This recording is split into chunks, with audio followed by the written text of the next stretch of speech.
all signed by the good people that you're seeing here tonight. And so make sure to hit the merch table on your way out. Let's hear it! Yeah. Give it up, ladies and gentlemen. Am I just gonna, do you want my standing here? There we go. Wonderful. Okay. Okay, so let me just introduce the people that we have here. It's not like they need a lot of introduction, but just to make sure that we know who we're all talking to. Ladies and gentlemen, Wendy Schneider. Hi. Okay. Yes. This will be happening here. We have Dean Sparks from Al 7. We have Shirley Manson from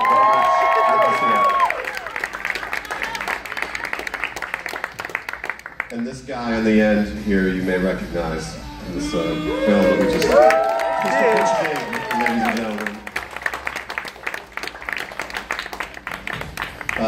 So we'll have some microphones, working microphones happening here very quickly. I'm going to start with our man Butch down here as soon as he gets a microphone, because I figure that's a good place to start. Is that it? I will wait first. You know, wait, I want to say Dan Wilcox was our music supervisor for the film, and without him, we wouldn't be where we are with you. So thank you. Oh, shucks. Yeah, it was. I would say this has we've been working on this for. I mean, at least you've been working on this for years.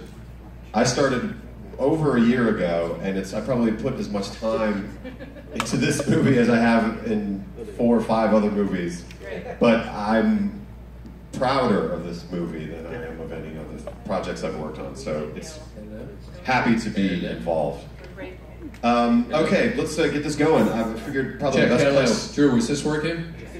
Yes, just a shout out to Dan. He has been music supervising. He had to clear 90 pieces of music on a no-budget film. And that is really, really effing hard to do. Thank you, Dan. Yes. Wendy and I promised him if we ever make any money on this film, which we probably won't, we're going to give him some love and kickback. But all right, I've got witnesses. He's been in the trenches, like working on the music clearance is crazy because so many of the bands, they're obviously big bands like Nirvana and the Pumpkins, Easy, all these tiny little bands. It was crazy to sort of figure out. And thank you so much for doing that. I'm happy to. I'm happy to. All right, so we'll start with Butch. I figure that's where it all started. Pretty good place to start. You know, I noticed a phrase stuck out in watching this movie again that I hadn't noticed quite as much. It came up a couple of times that Billy had said when he uses the phrase world-class producer. And I think that connotates a certain amount of success that happens with the work that you were doing. But my question is, at what point when you guys were just fumbling around kind of in the dark, sometimes literally, when did you sort of realize that you had a real talent for doing this, for producing bands? I don't know that I ever had a eureka moment. I just knew that's all I wanted to do. And in the film, you can see I just started when I was got these tape recording units at home. And Steve and I just wanted to have a clubhouse to record music in. And it probably really wasn't until, seriously, Nirvana happened that I was able to call my parents and say, I think I can make a living doing this, because up to that point we, the studio was just a haphazard business model or whatever. It was a clubhouse, basically. And it didn't matter to us that we just wanted to make music. And still to this day, I just want to make music. I don't even really think about the sort of the business aspect of it or whatever's going on. It's just it's my only hobby is making music, right? Green Bay Packers? Well, okay, I do love the Green Bay Packers. But that's not really a hobby, is it? No, it's like I watch Packer games. The Packers, by the way, are kind of sucking this year. I know. I keep waiting for Aaron Rodgers to, I just want to be like, can you just do that thing where you tell people to RELAX? Like he did that one season and then they started winning? Yeah, see, Dan is a Packer fan. He's a Packer fan too. We're commiserating. The Packers are kind of sucking this year. Anyway. Yeah, they're struggling. They need a running game, but we'll get to the Packer-related portion of the evening after we talk to all these folks here. Butch, if there was any way, is there any way to articulate one common element, be it sound, be it anything that you can describe that runs through every single recording that you guys did at Smart? And if so, how would you articulate that? From a sonic thing, obviously, when you just saw the film, the Gisho building sucked. So, what was important about that is that myself and Steve and the bands, we didn't know what we were doing, and so we were all learning. When we moved into 1254, that first room that we built really did have a magical sound to it, and it was happenstance. We just knew we didn't want parallel walls, but it was the loudest drum room I've ever recorded in. I've recorded in studios all over the world. It just had this crazy intense sound to it. But beyond the sonic thing, it was just it was this funky little clubhouse, and we wanted to hang out and drink beer with our bandmates, as Shirley knows very well, and Danina knows very well, and Wendy knows very well. Dan has never been there. Well, maybe you were. Did you ever come by there when you were in Wisconsin? And to me, that was more important than the sonic aspect. It was important that you sort of hung out and you had a vibe, and the people who were recording felt incredibly relaxed, and they just let everything go, and were able to get to a point where the performances were really good because they had no baggage and they didn't have any pressure on them, and that's sort of what we always try to do really at the studio. I just want to add something to that, because Sure. I think that Butch and Steve, and Danita and Shirley can speak to this as well, there was a certain sort of humble approach to working really hard, and it was about trying to extract what was organic about the music that you wanted to create in an environment that allowed you to do that.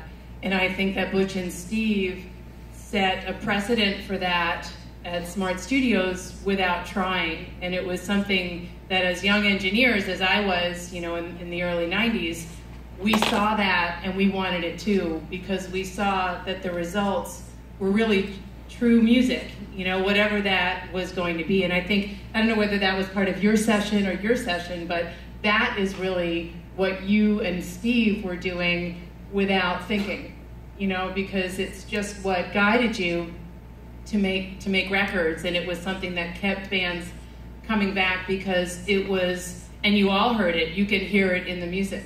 And so that was something that was not crafted by you or Steve. Do you know what I mean? I know exactly what you mean. I was actually going to say something similar, just having worked with Steve and Butch, having had the privilege of working with them both. They drive me insane, by the way, but having had the privilege of working with them for 21 years, the thing that has struck me the most and has not changed over 21 years, and you guys, I know, Wendy, you've known them even earlier than me, but the astounding thing about Steve and Butch, and it's almost hard to conceive in this era that we currently live in, they don't give a shit about money.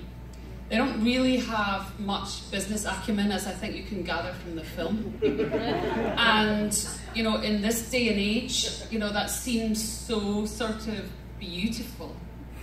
And it was beautiful back then, and it remains beautiful, because the drive was to make music. He's incredibly modest. He's also really frustratingly modest sometimes, because he's exceptional at what he does, and he has a gift for what he does, and he's very lucky that he has this gift, but as a result all he cares about is what something sounds like, to an obsessive degree, and it's frustrating sometimes, you know, when you're working with Butch, but it's also extraordinary to witness. And he is a friend of the artist. And again, in this day and age, that is so rare. Yeah. You know, to find somebody that all he cares about is that you are happy with what you do creatively. And again, it's so